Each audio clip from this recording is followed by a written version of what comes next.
I almost feel like I've got to start off by saying, welcome to Tanakh study. This is Alex Israel from Alon Shmut.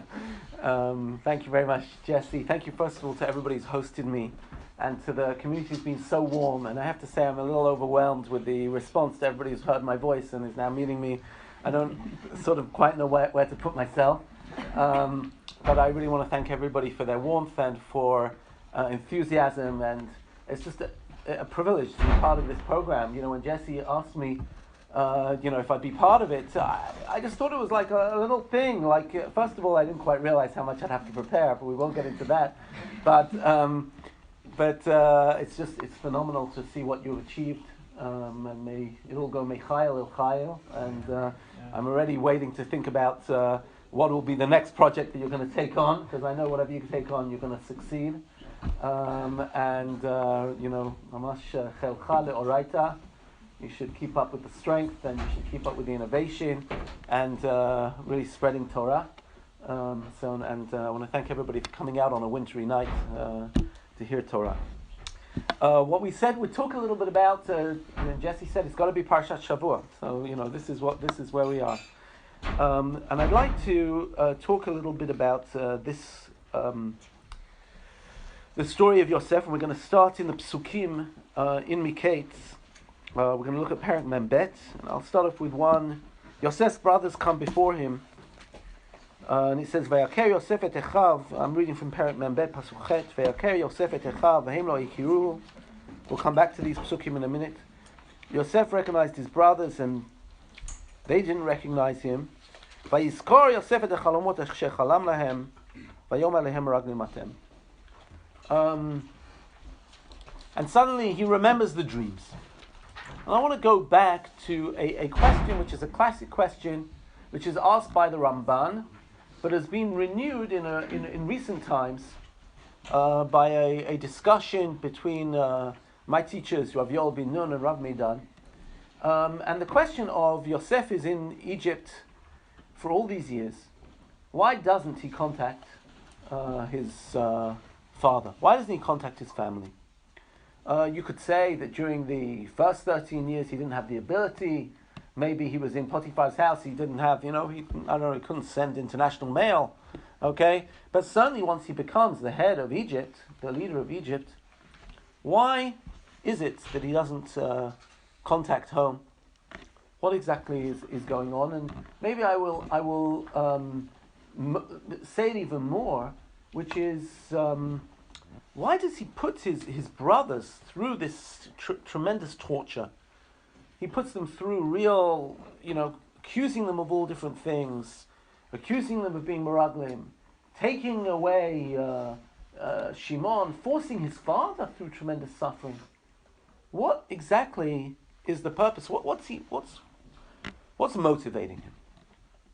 So here we have to go back to. I'm going to give one classic approach, one modern approach, and then we'll try and engage ourselves in a literary approach to see how we should view this.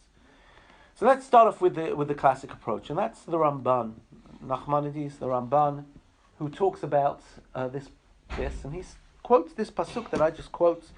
He sees his brothers, and he remembers the dreams, and he says that Yosef, when he sees his brothers bowing down to him, suddenly the dreams all come back to him. They flow back, and he remembers the sheaves bowing down to him, and the sun and the moon and the stars bowing down to him, and he's determined to make the dreams fulfilled. And of course, he doesn't have all his brothers there. He only has 10 of his brothers, but not Binyamin. So the first stage is to fulfill the first dream. Right? All the brothers are ma'almim alumim, and they bow down to his sheaves. The first thing they're going to do is they're going to bring Binyamin down and fulfill the first dream. The second stage, of course, is to bring his father down and have his father bow down to him. And Yosef, I guess according to this understanding, sees his dreams as a prophecy, sees his dreams as nevu'ah, and he feels obligated, mandated by HaKadosh Baruch Hu to, by the way, there's a couple of chairs here if anybody needs. And he feels mandated to fulfill the dreams. And this is the this is the approach given by the Ramban. I don't know what you think about the approach. It's certainly interesting. Yosef's story begins with the dreams, and it actually mentions when he sees them the dreams, and he sees them bowing down, and maybe that would motivate everything. Doesn't quite explain, though, why he hasn't contacted the family in between. And the person who really addressed this question was one of my teachers, Rabbi Bin, also lives in Alon Shvut, thank God. A nice, very community of. It's actually very fun that I used to say when my kids were younger that if I was preparing a shiur and I didn't know something, so the best thing I could do was to go and take my kids to the park. And I assumed if I swing my kids on the park, eventually somebody will come who I can discuss Tanakh with. And now my kids don't go to the park anymore, so it's really problematic. So this has had a very negative effect on my talking in shul, because I walk over straight after Kriyat Torah and I start driving the Rav Yol Ben Nun mad, or I start talking to Rav Yoni Grossman, or whatever it is, and I said that we have if not Tefillah, then at least we have some Torah. Rav Yol Ben Nun wrote an article sometime in the mid 80s about this question, and he said the Ramban is insufficient. He said the Ramban is sufficient because, number one, this only explains from the moment they came down, which is already 22 years into the story, or 20 years into the story, somewhere along there. But what about the previous 20 years? He says more than that, it should be, why does he dafka need to get Binyamin down? He said it's unlikely that Binyamin at this stage was out with his brothers Binyamin's much younger than Yosef, and it's unlikely that Binyamin would have been out with the flocks, and therefore, how many sheaves bowed down to him? It wasn't 11 brothers, it was actually 10 brothers, because Binyamin probably wasn't there. And therefore the first dream would already be fulfilled. So it doesn't explain why Binyamin needs to come down separately. He could have just tried to get his father come down. He could have said, Ani Yosef, bring his father down, and saved a lot of distress to the family. But his biggest problem with the Ramban is this. He says, according to the Ramban, what Yosef is doing in order to fulfill these dreams, which he perceives as being Nevu'ah, he's putting his brothers through terror, he's accusing them falsely. This is what we call in halakha, or na'ah, it's basically abuse. What are you doing? And what about Kibbud Avayim? His father still is, we don't know how well his father is. His father's an elderly man. He thinks he's mourning, every day he's mourning for Yosef. How can he put him through this terrible torture? And he says, how can you, because you think you need to fulfill a dream which you think you got from God in a certain way, cause other people to suffer? How can you do such a thing? Maybe as an aside, I don't want to be teaching Tanakh, I don't want to talk too much in contemporary Israel, but I will tell you some very interesting background to this article. It's very interesting how people's ideas crystallize and how people get certain views and what is, if you want, contemporary and what is classic. But somebody once showed me an article by Rav Yol Ben Nun, not about this Yosefs story at all, but about something very different. In the early 1980s, a group of men were caught, religious men with very large kippot sugot, beards, Talmidei Chachamim even. They were known as the Machteret Yehudit, the Jewish underground. What they planned to do was actually, they started off by blowing up the cars of a few Arab mayors in the West Bank, and then they were caught actually when they were planting some bombs. I don't know exactly how this matched their plan, but they planted some bombs on some Arab school buses, which didn't go off, thank God. And their ultimate plan was actually to put explosives under Harabait and try and blow up the mosque on Harabait and build the Beit HaMikdash. This was their plan. They were sent to jail. Several of them were either very close Talmidim or very close friends of Rav Yol Ben Nun. Some of you might have read the book, I don't know, Like Dreamers. Maybe you've read Yossi Klein Halevi's book, Like Dreamers, and then they talk about one of these people, Yudai Tzion, who he was very, very close with and very disappointed with. And somebody showed me an amazing op-ed, which Rav Yol Ben Nun wrote, and he said, I don't understand. If you think that you know the way to the Geulah, what is that?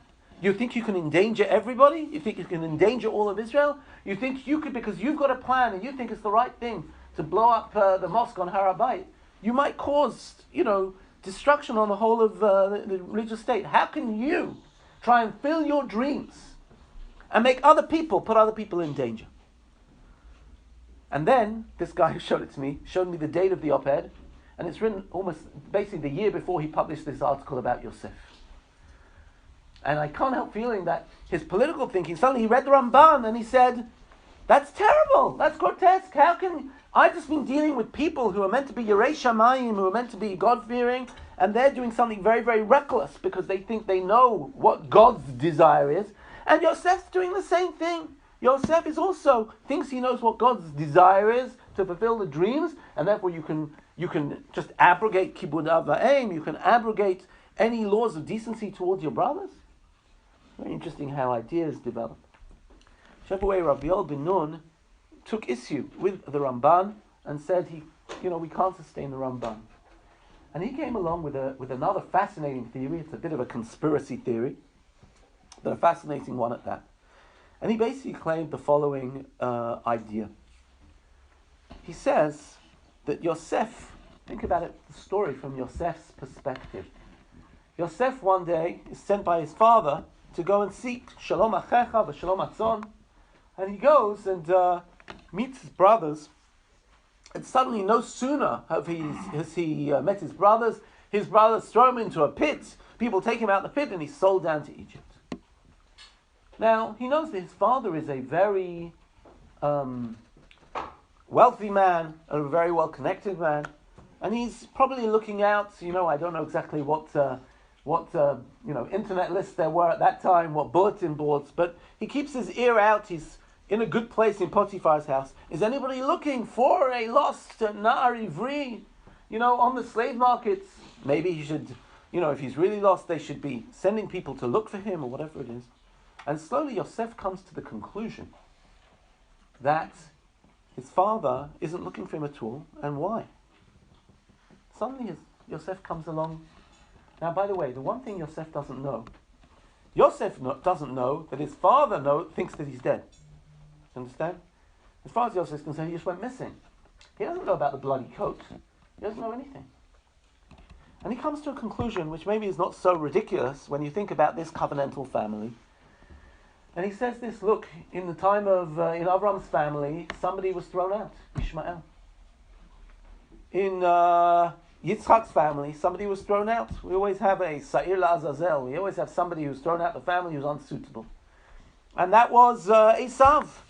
And now, I thought I was the favorite, but clearly the Bnei Leah have got Yaakov's ear, and even though Yaakov, you loved me a lot, we had to sacrifice somebody in the family. My father has sold me out. Now, you can argue, what's the proof for this? By the way, this will explain very well. If he thinks he's been thrown out of the family, well, he's not exactly going to contact them. He's come to the conclusion it was all too smooth. And it's very interesting where he says at his names of his children.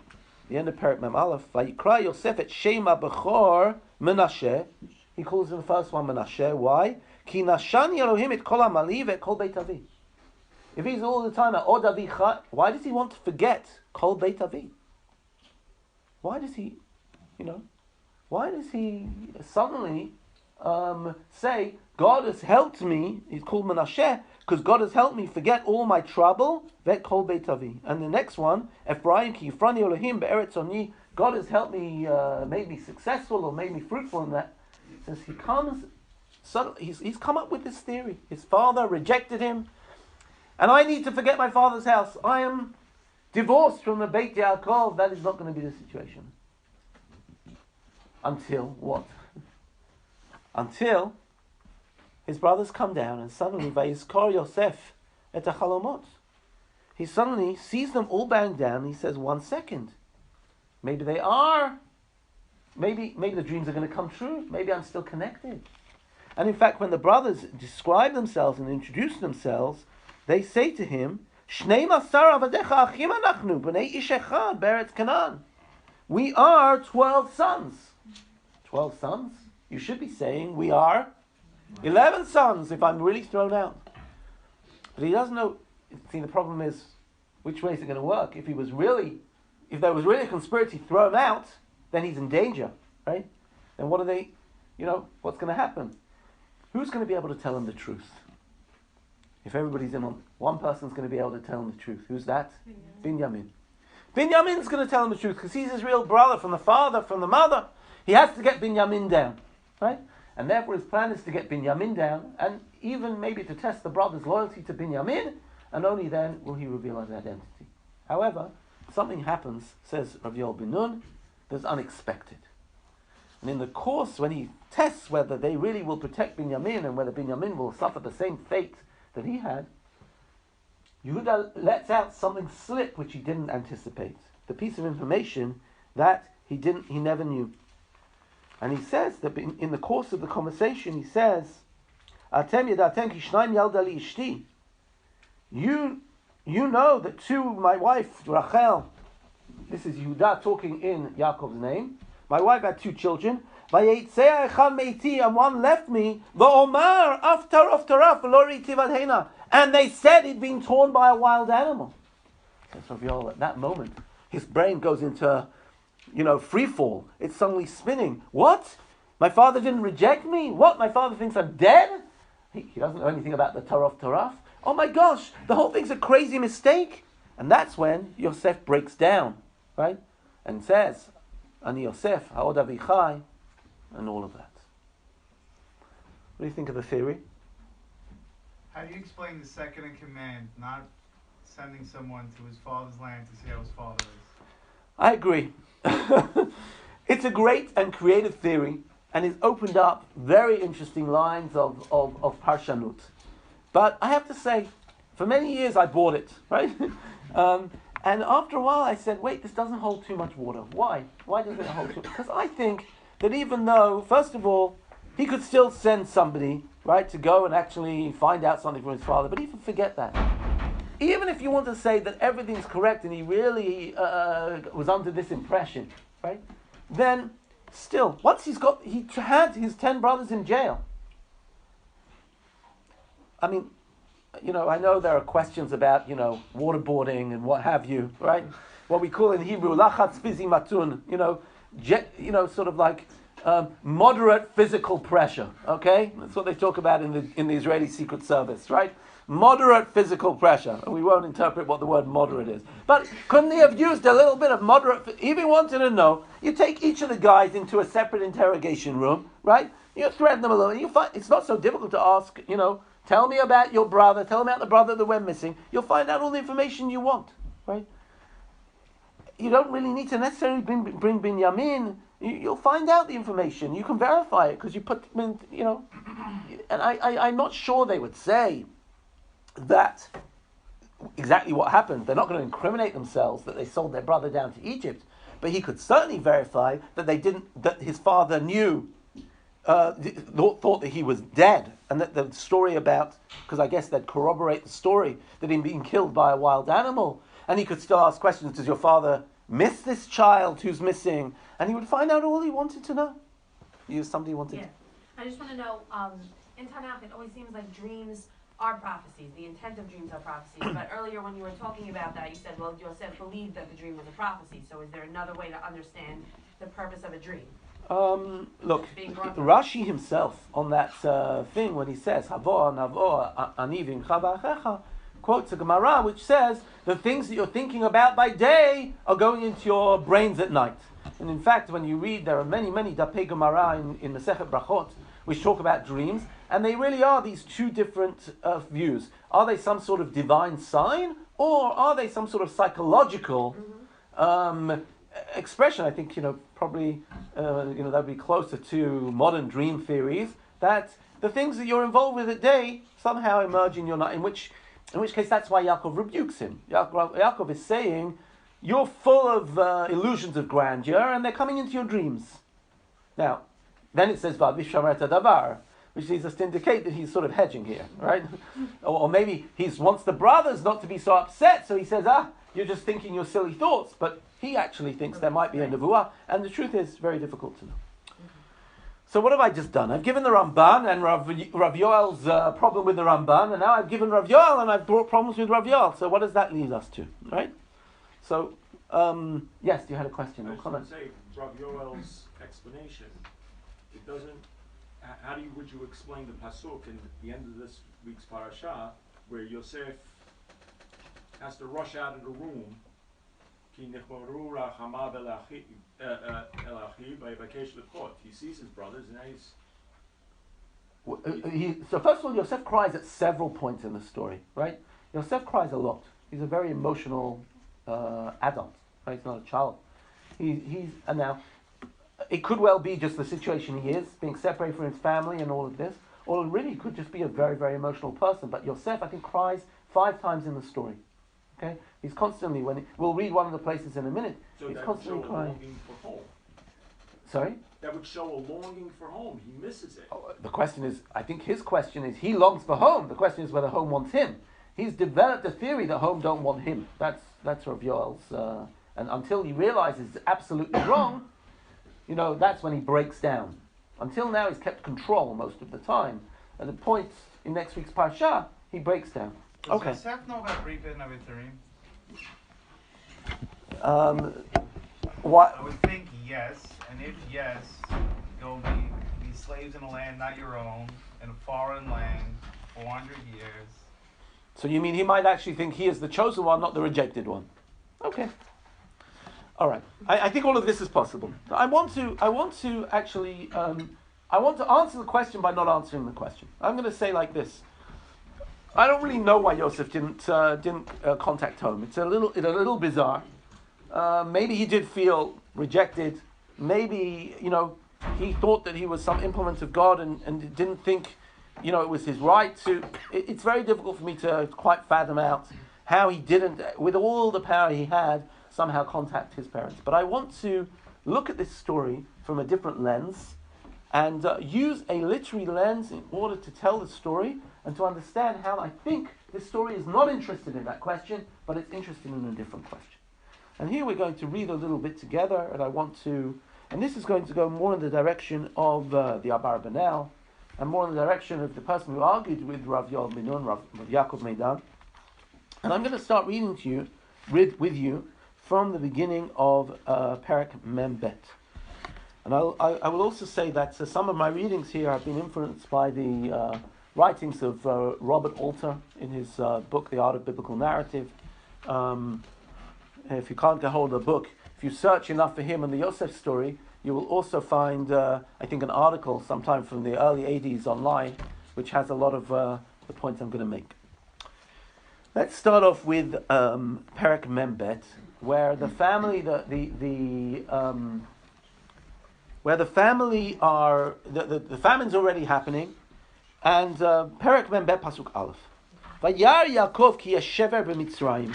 Yaakov sees that there is grain in Egypt. Vayomer Yaakov levanav lama titrau. Yaakov says to his children, lama titrau. Now, what does that mean? Okay, lama titrau is why are you just looking around? Why are you all sitting on the couch, twiddling your thumbs, doing nothing? Right? This is what he's saying. Now, and then he says, Vayomer enei shamati ki yeshever b'Mitzrayim. I've heard that there is grain in Egypt. Rudu shama v'shivru lanu misham v'nichyeh v'lo yamut. Go down there and get grain from there, and we will live and not die. Whenever you have 2 vayomers, that always indicates that there's some difficulty with the first statement, right? The first statement's not being.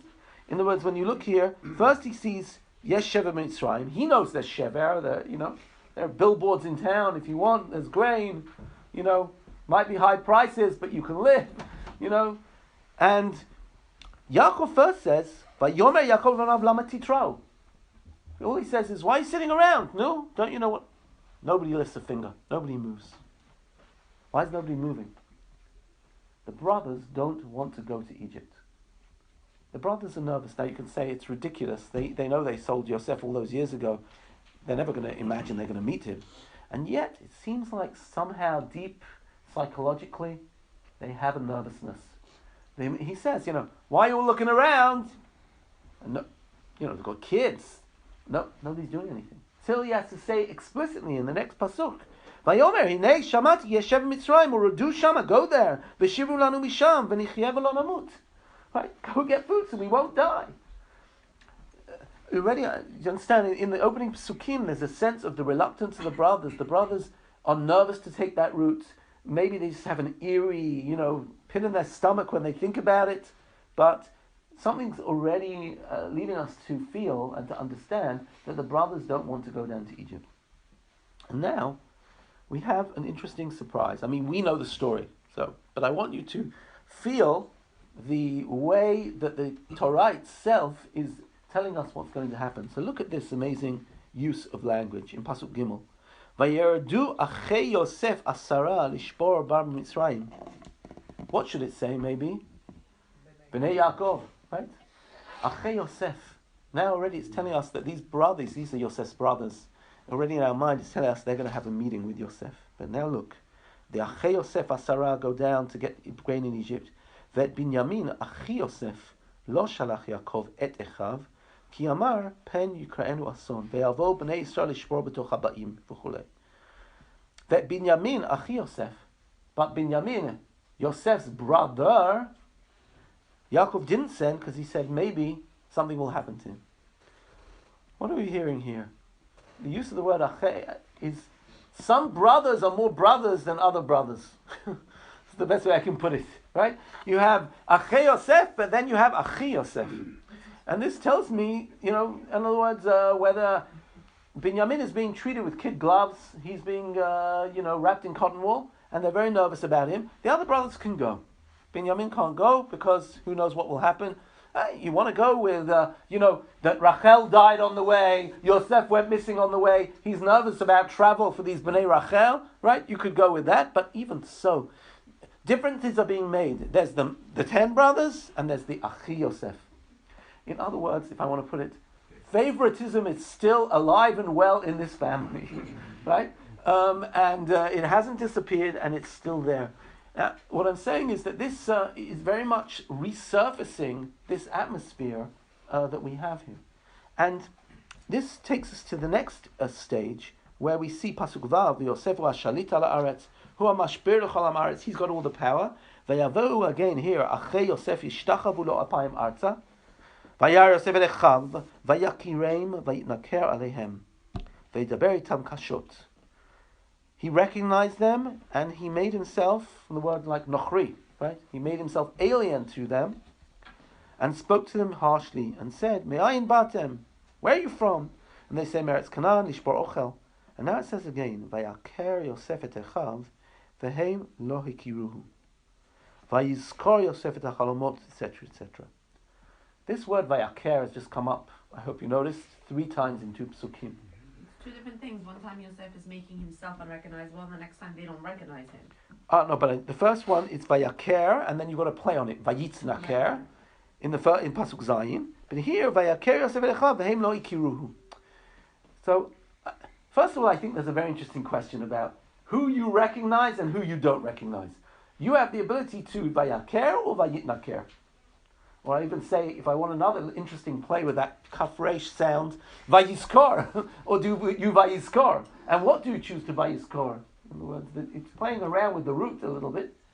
But of course, this is this rings a bell, because we all remember in this week's Parsha, how when they brought the blood-stained coat to Yaakov, it says, right, they said, Hakerna, right? Do you recognize who's this coat? And it says, right, thank you. I'm just getting the precise pasuk. They said, Zot matzanu, we found this coat, Hakerna. Do you recognize it? Haketonit bin Chaim lo. Vayakira, and he says, Ketonit bani chayara achalatu. The question is whether we all know that the brothers have not, so to speak, recognized Yosef as a brother, but now he is not recognizing them as brothers, or he's recognizing them as brothers, but is now taking a choice to vayitznaker, to be alien to them. And I think what is resurfacing is indeed this whole question of what you recognize and what you don't recognize. How much you recognize that your brother is your brother. Which really goes, and suddenly, again, what is so clever about the use of these words is suddenly the attentive reader has got the image of the bloody coat here. He's got suddenly you see the image, all these things are sort of, if we could film this, it would be fun, because, we'd have all these sort of like fade outs in the back, right? And you'd have Yaakov mourning, Vayakiran said, Ketonet benihu, chayara achalatu, and You understand what's happening here? The Tanakh doesn't have, fade outs, but this is what's happening. And this is when Yosef takes the choice to vayitnaker. How should I say it? Like what they did to him all those years ago, when he said, "Et achai anochi mevakesh, ani mevakesh," I'm looking for my brothers, but they act in the most unbrotherly way, and now he starts acting in the most unbrotherly way and throws them into jail. Okay? Do you mind if I don't take questions?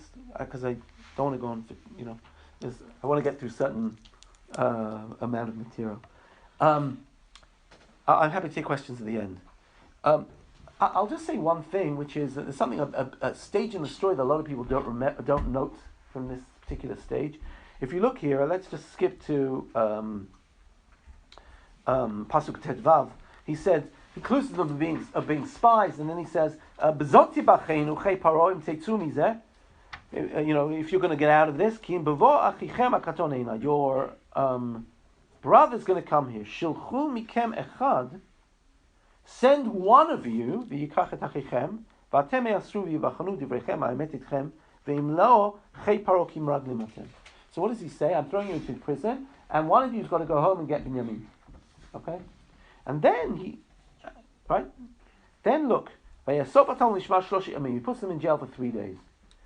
Then on the third day, Yosef, I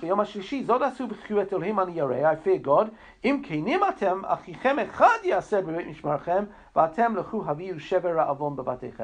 Okay, you know what? One of you will stay here, and you can all go take the grain home. What's going on here? I think it's very interesting. The first time, he says, one of you will go, and all the rest of you stay, and you'll go and get Binyamin. What happens? Nobody volunteers. Nobody's willing to do it. They won't play ball. They just say to him, look, we'll just stay in jail. None of us are going back to Yaakov to say, bring Binyamin back. You've got to be crazy. No one's going, right? And of course, one person can't take all the grain, right? So Yosef's plan is stuck. So on the third day, Yosef makes out as he's being very benevolent, and he says, oh, I fear God. You know what? One of you will stay here, and the rest of you can go back. And suddenly the plot can move forward, right? Because nobody was willing to go back by themselves. Can you imagine going back to Yaakov after everything they've seen of him and saying, everybody's in jail and you've got to send me a Binyamin? Like, nobody's volunteering. And that's why he waits 3 days. No, someone's going to come. Someone's going to come. Obviously, no one's coming. It already should give him a sense of the distress which his father's in. Whichever way, here happens the most remarkable thing. And I want to just read this with you. At this point, look at Pasuk Chaf Aleph. Vayomru ish el achiv. One brother says to the other, Aval ashemim anachnu al achinu asher ra'inu tzarat nafsho b'itchamno eleinu v'lo shamanu al kein ba eleinu atzara hazot. Or actually Aval here should be like Aval anachnu chatanu, right? Aval means indeed, not but. Indeed, we are guilty for our brother when we saw the distress of his soul or his emotional distress, when he pleaded with us and we didn't hear. Al kain ba'aleinu atzara. That's why this is happening. And then Reuven says, "Halo amarti lachem alechem leimor al techteu b'yaled." Didn't I tell you not to do anything to the boy? What's amazing is, right, that this is 20 years later, and they're talking as if it was happening yesterday. They're squabbling around, and they're saying, immediately, that I want to say even more. When I said Aval anachnu chatanu, that's we say with vidui, right? This is their beginning of their confession, and what I'm really going to suggest is what's happening is a process of tshuva. Whether Yosef was actually orchestrating this or not, I don't know, but this is a process of repair. And here's the first stage, and I want to express what the first stage is. You know, when we read in this Shabbat. And we read about Yosef being sold in the pit. Did we hear him screaming? They threw him in the pit, and the brothers go have lunch. It says, and then the Socharim Midyanim go past. They go past, and all of that. We didn't hear him screaming. You know what? The brothers also didn't hear him screaming. I mean, they did. They heard, but they didn't hear. In here, their hearts weren't open to it. Now, 20 years later, it's not. Then they also heard him scream. They didn't care. They were like, let him scream. Now they hear him scream, and now their hearts are open in sympathy to his screams. It says here, right? You know, that suddenly, I'll put it this way, now they're hearing it for the first time. And suddenly they're right back there in the moment. And Reuben said, didn't I tell you not to do anything to him? In other words, they're really reliving it, right? And they're reliving it in an unbelievable way. And I think this is true in many other scenes here. And I'm going to skip forward a little bit because I don't want to, because this can actually go on for another hour because I can't go so slowly through all the psukim. But I want to point out a couple of things where we see the same motifs of the sale coming back. Of course, Yosef puts the money in their sacks, right? And the first time when they're on the way, somebody opens his sack and he sees the money and he goes, oh my gosh, what's happened to us, right? It says here, Pasuk Chavchet, he says, Hushkav kaspi v'gam inei bam tachti, and vayachrudu ishit achiv, they start shaking and they say, Mazot asar lehim lanu. But then they come back home, right? And they tell the whole story, right? And then in Pasuk Lamed Hey, vayhi hey marikim sakehem v'nei ish tzorok haspo b'sako vayiru et tzorok haspam vavihem vayirau. I don't understand. They already found the money on the way. And they all shook and they were scared. Right? And now they come home and they open it with their father and they shake and they're scared again. I don't understand. Maybe, it's very interesting, this word kesef. Right? The Yosef, right, is sold for, right? What does it say here? He's sold for Esrim kesef, right? It's almost like the money, the blood money, so to speak, every time they see the kesef, if they're reliving the whole Yosefs story, when they see the money, it's like, there's those kesef again. It's like, it's not just by Yirau that, oh my gosh, we're going to be in trouble that the guy didn't get our money. But it's by Yirau, there's something eerie happening here. There's suddenly, we've gone down to Egypt, which we were so apprehensive about, and we got accused to set up with all sorts of crazy accusations, which there's no sense in it, right? And what I want to argue is that so many of the motifs of the story are coming back up, and they're going to have to confront all of these things all over again. And I think there is no greater place where this is, where this comes up, than when they're forced to take Binyamin down. Of course, it's Yehuda who takes responsibility for Binyamin, and of course that's also poetic justice, because of course, who was the one who came up with the idea to sell Yosef? Yehuda.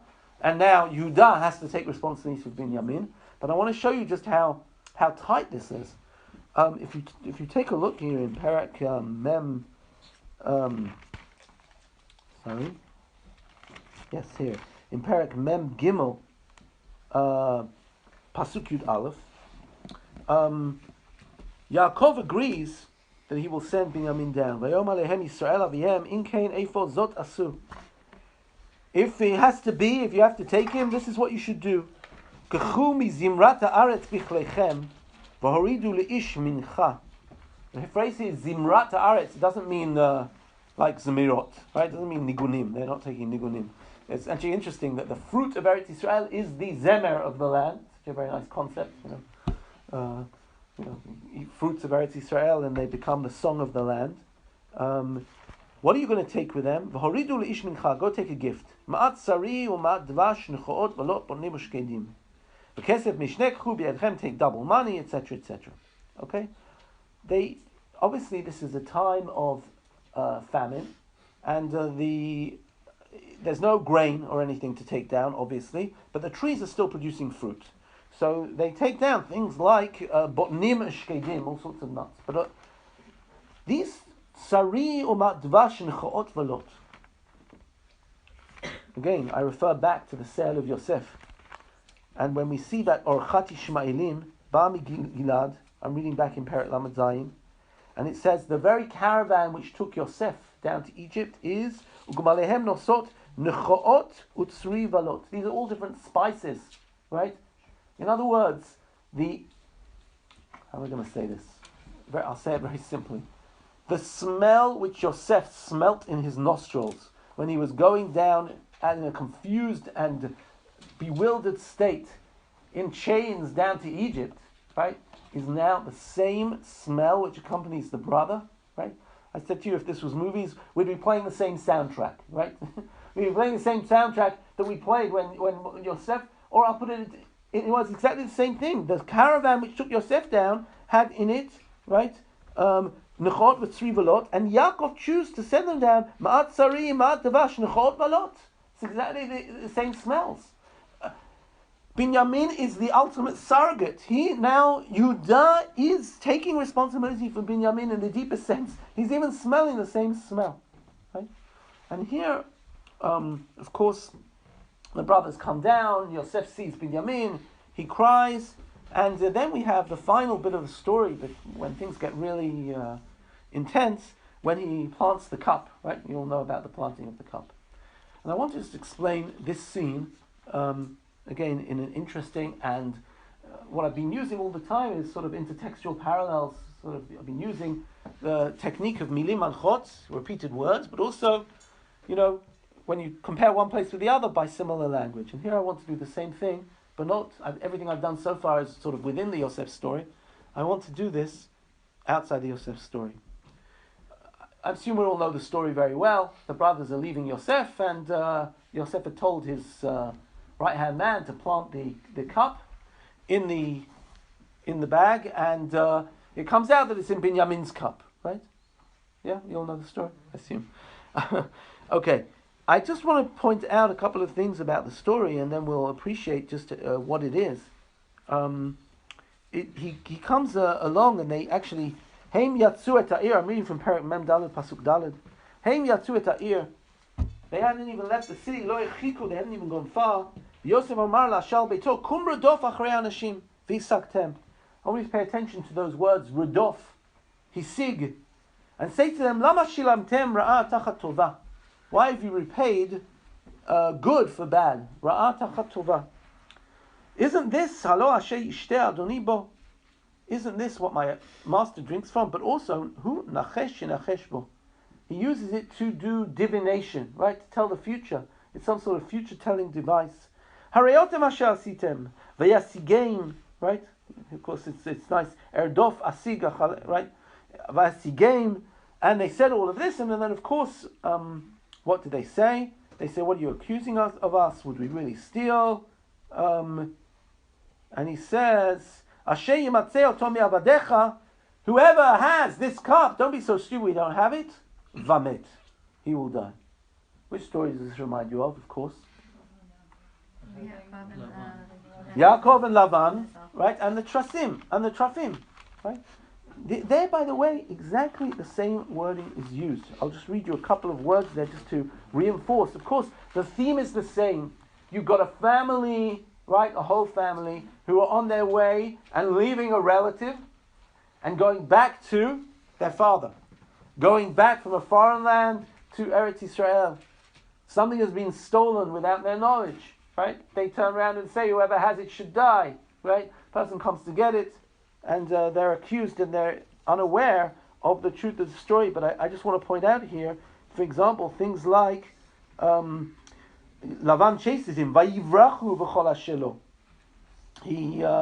He chases them, and then Vayaseg Lavan et Yaakov, right?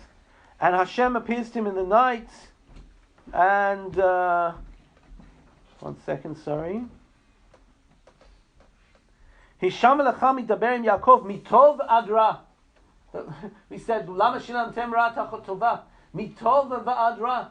Okay, and I'll say more than that. The Trafim, according to Rashi, are idols. But one of the questions would be, why would you actually take idols? And when you look in the Rambam suggests that the Trafim are not idols, but they're actually something to tell the future. In other words, the Trafim are also future-telling devices. According to one theory, Rachel takes them because she doesn't want her father to be able to find them. Right? Other people suggest there are other reasons why Rachel might have taken them. But in other words, you've both taken something which is a fortune-telling device. You're both chased, and all of this. And now I want to quote the Midrash, right?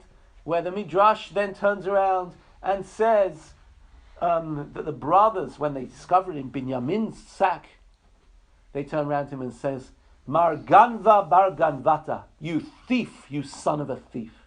Or put in other words, you B'nai Rachel, you're always trouble. Can't you stop being such Rachel people? In other words, what had Yosef done?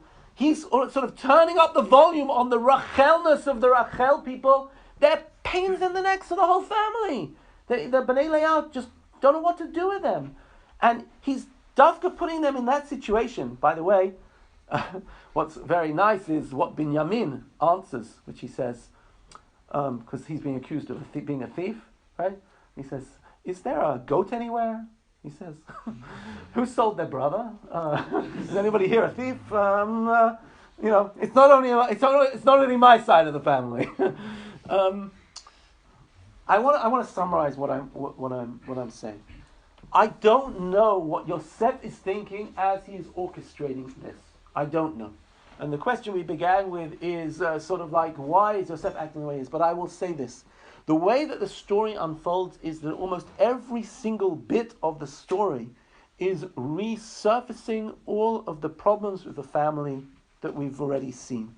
The question of how much are you a brother? Vayaker, vayitnaker. Do you look at, Yosef says, Achani vakesh. Are you going to relate to a brother as a brother, or how much are you going to yizkor, and how much are you going to be yitnaker? Right? We hear the brothers themselves relive it and say that now they are feeling, now that they themselves experienced what it is to be accused falsely, now they have experienced what it is to be incarcerated in chains, put in jail for 3 days. Now they're feeling what it is to be, put in this situation. Suddenly their heart opens to hearing Yosef's pain. The notion that they are asked to, we all are probably familiar with the formulation of the Rambam, that true tshuva is when you're in exactly the same situation and you act differently. How could you not have more of a absolutely similar situation where, as I said, Binyamin is going down with literally the same smells, but this time Yehuda takes responsibility for him, and takes responsibility in such a fundamental way that when even Binyamin, you can say, is claimed falsely, but they've all got reason to think that, Binyamin, just like his mother, always causing trouble, and now Reuven steps up to the plate and puts himself as a slave instead of Binyamin, literally doing tshuva in a remarkable way. And as I said in my shiur this morning, but I'll just repeat it, I think when he does this, he's going even further, because in that line, which I quoted before, where he says, Atem yedatem ki shnayim yaldali ishti, he says to Yosef, pleading for Yaakov, and he says, you know that my wife had 2 children, and one left me, I've never seen him, and if this one goes as well, I'll die of a broken heart. Who's saying this? Yehuda's saying this. Yehuda mi bnei Leah is saying about his father, if I want to put it in the most cruel sense, my dad really only cares about one wife, ishti, one, and he really only cares about 2 children. We don't matter so much. But you know what? I'm going to put my life on the line. I'm going to spend my life in slavery for that kid, right? You know why? Because my father cares about it. Because it's going to break my father's heart. And I can't see anything more than a great moment for Yehuda here and for Bnei Yaakov, that they stay in the sense of family unity. They've really, really, how can I say it, learnt their lesson. They've understood the impact of what they did. And now I want to get to the last point. I wonder to myself, Yosef now reveals his identity. It seems unwillingly, almost he's so overwhelmed with emotion. But imagine none of this has happened. And Yosef just one day had sent a messenger, a servant, back to him, knocked on the door and said, "Od Yosef Chai, v'hu hashalit be'eretz Mitzrayim." And none of this had happened. And none of this had been demonstrated. Would the family have been able to be together? There'd be so many scars, open wounds. Nothing would have been, all of these unsaid conversations. Unfortunately, sometimes there are families like this, and those families are living everybody in fear and everybody in a state of turmoil. Right? And here we have a situation whereby, I'm not saying everything was perfect afterwards, it's not clear that everything was perfect at all. And yet at the same time, Yosef re-enters the family in such a sense where he is certainly sure that the family have faced up and have overcome many of the flaws and many of the sins of the past. And when we look at, it's a remarkable thing. I heard a midrash just recently. This takes us right back to our beginning of our shiur, which went like this. Avram, I think, I can't remember exactly where the Midrash is, so please excuse me, I think it's in the Tanchuma somewhere. Avram, Yitzchak, and Yaakov all sit down for a meal together. And all the Avot turn around and say, they've got a zimun, right? Avram, you should lead the zimun, right? He says, I can't, Ishmael comes from me. Well, Yitzchak, be mazamen. No, Esav came from me. Yaakov, you be mazamen, right? Yes, I'll be mazamen because Yaakov mitato shlema, right? His family is whole. Now, of course, the person who gave the shiur said, Yaakov, his family's a mess, right? His wife's arguing, the kids, this one does this and that one does that. And yet, the notion that all the family, even with all the problems, stay together. The scene of Yaakov dying and all his children are around his deathbed. And in this regard, I will say, for Yosef to be able to re-enter the family in this environment is an absolutely different story than Yosef. Then if this whole drama hadn't happened, it gave the family opportunity to see, that they had overcome the sins of yesteryear, and that actually, if you want, it's safe for Yosef to re-enter the family. I'd even say the family can now look Yosef in the eye and say, okay, it's true, what we did to you is true, but look how we looked after Binyamin. We've changed, we've learnt, we've moved ahead. And in this regard, I think the notion that had Yosef come back and just said, hey Dad, I'm alive, it would have been a disaster. But after this whole story, when he comes and talks about this, we have a family who can actually reunite in a real sense. In fact, this sense of mitato shlema, the sense of the family being a single family, is something very real. So I think through these very amazing uses of words and such accuracy that the Torah brings us, we're able to really identify this tremendous and deep change in the in our family, in Bnei Yaakov. And Be'ezrat Hashem, we shouldn't know of ever such strife, but we should know that if we ever do get into a situation like this, it's our role to try and open our hearts, right? And open our hearts to, and show people, indeed, that we have changed, to show people that we have overcome the past, and to do everything we can in order to have a whole family and a united Am Yisrael. Thank you very much. Shavua Tov.